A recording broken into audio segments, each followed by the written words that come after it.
ہاں فسانہ تو بس اتنا ہے کہ اس کا میرا اتنے برسوں کا تعلق فقط ایک لمحے میں ایک فسونکار کے افسوں کی طرح ٹوٹ گیا۔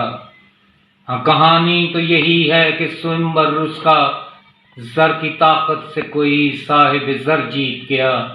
اس کی چاہت تو بنی میرا مقدر، لیکن اس کی ورمالا کسی اور کی تقدیر بنی۔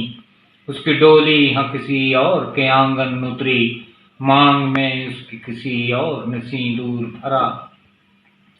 ہاں فسانہ تو بس اتنا ہے پر اس کے بعد جہاں پہ جو گزری دل و روح پہ جو گزری ہے، اس کا احوال سنائیں تو سنائیں کیسے؟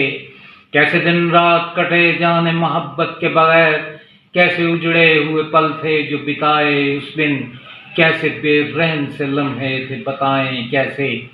آگ برساتا ہوا ہجر کے دن کا سورج، چلچلاتی ہوئی اس دھوپ میں جلتا ہوا تن، غم کے صحراؤں میں اندوہ کی جلتی ہوئی ریت، وصل کی پیاس سے غم کے صحراؤں میں اندوہ کی تپتی ہوئی ریت، وصل کی پیاس سے مرجھائے وہ سوکھے ہوئے لب، آرزوؤں کے جلے خیمے تمناؤں کی راکھ، خواہش دیپ کی آتش میں وہ جلتا ہوا من، اور وہ ہجر کی بے خواب سلگتی راتیں، اتنی سنسان کے جیسے کوئی اجڑا ہوا شہر، اتنی بے رنگ کے جیسے کوئی ویران کھنڈر، چاندنی دل میں اترتی کسی خنجر کی طرح، روح میں درد جگاتی ہوئی تاروں کی ضیا، بے بسی تشنہ لبی کاہش و غم رنج و الم، کلفت آزار کو سخت ماندگی بے نام تھکن۔